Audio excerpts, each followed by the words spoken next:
So just recently, maybe the biggest trade of the NBA offseason just happened. Rudy Gobert was traded to the Minnesota Timberwolves. Obviously, this is a controversial move since even though he's a phenomenal player, there's still questions about how good the fit will be. And this has led me to make this video where I'll be discussing why I think Rudy Gobert to the Minnesota Timberwolves could end up being great or end up being terrible. Before we get into the video, I ask you to drop a like on this video as it does help my channel grow. Subscribe to my channel if you want daily NBA content.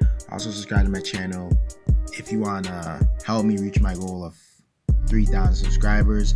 Also drop a comment on this video as I do respond to all my comments, and play that intro.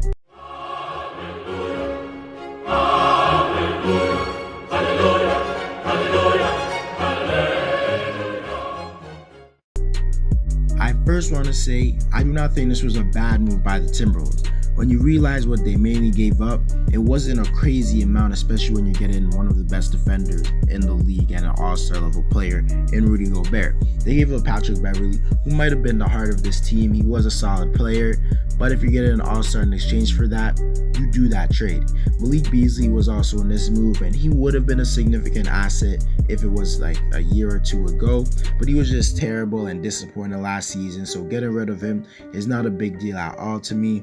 The only thing that I think was really significant that the Timberwolves gave up was the 4 first-round picks. I can't lie, that's kind of risky because if they're not a consistent playoff team, those picks could turn out to be very valuable. But regardless, I think it's a good move, and I don't think they gave up too much for Rudy Gobert.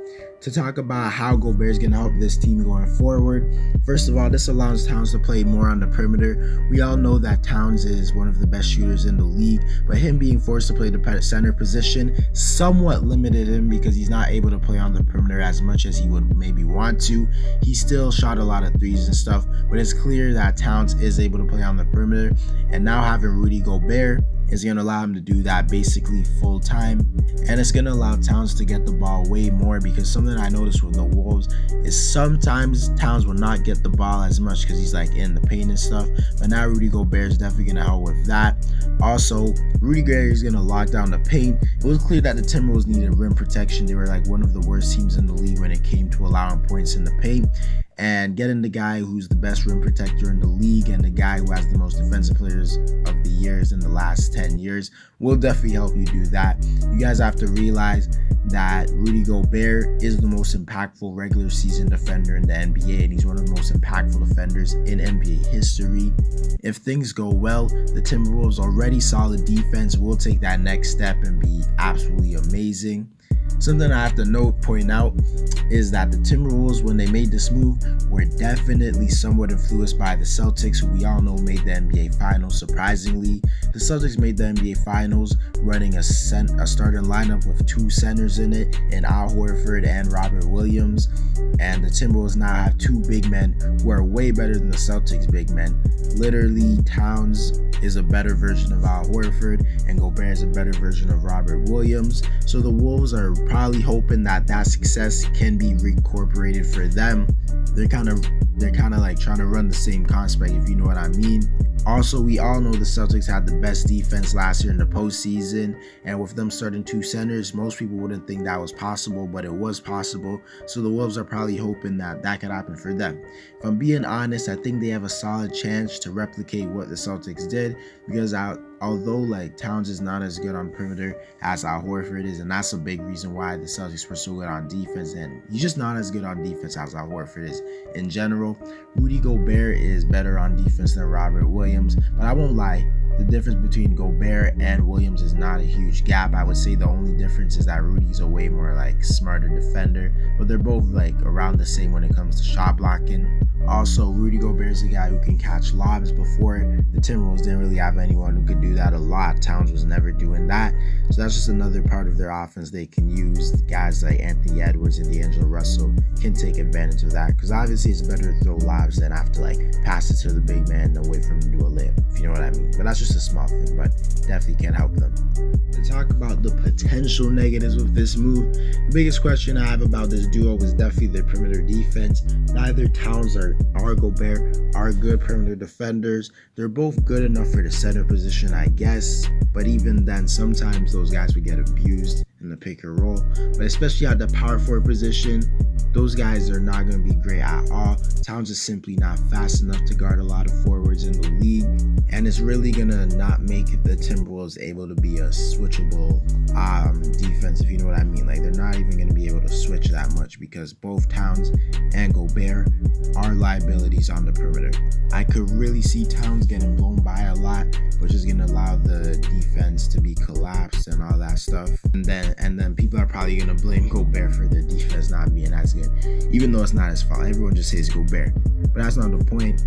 Their perimeter defense is definitely going to be sketchy unless Towns just improve crazy this offseason, or maybe he has always been able to be a good perimeter defender. He just never put that effort in.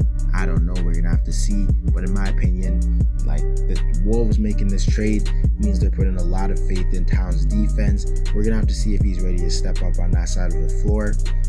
Also, the floor space on this team is not going to be as good with Towns being moved to the power forward position.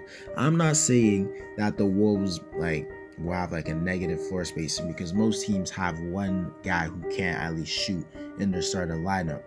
But all I'm saying is, if you remember, the Wolves had one of the better offenses in the league, and a big reason for that was the fact that they had a center who was legitimately one of the best shooters in the league, meaning they could run 5 out at times, meaning the defense wasn't able to help as much because they were scared of Towns shooting a 3.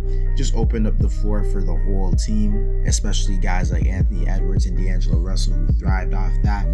And now they have Gobert, who's not a real shooting threat at all on the perimeter. It's going to be kind of interesting to see if their offense takes a dip. I generally think their offense could take a dip, but I think their defense should be way better. But to conclude the video, I think this move will end up being solid for the Timberwolves. I don't think it's gonna end up terrible.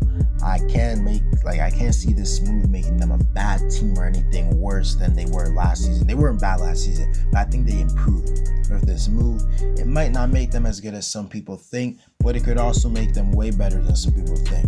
Honestly, it just depends on how good currently Towns wants to be on the perimeter. But regardless, the Timberwolves do get better with this move, at least in the regular season, because Gobert did help keep that Jazz team that has one of the worst perimeter defense in the league to be a top 10 defense, and in some years he led them to be a top 5 defense or even the best defense. And now he's on a team on the Timberwolves who are already a good defender. And yeah, they did get rid of Patrick Beverley, but he was probably the 3rd best defender on the team.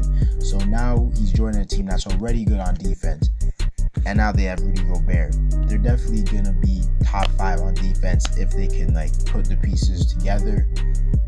This defense is going to be good. The offense might be a little bit worse, but that's okay as long as they're improved as a team. Anyways, guys, that's it for the video. Let me know whether or not you think this move will end up being good for the Timberwolves. Drop a like on this video to help my channel grow. Subscribe to my channel if you want daily NBA content. Also, we want to go over 3,000 subscribers. Also, drop a comment on this video as I do respond to all of my comments. And play that intro.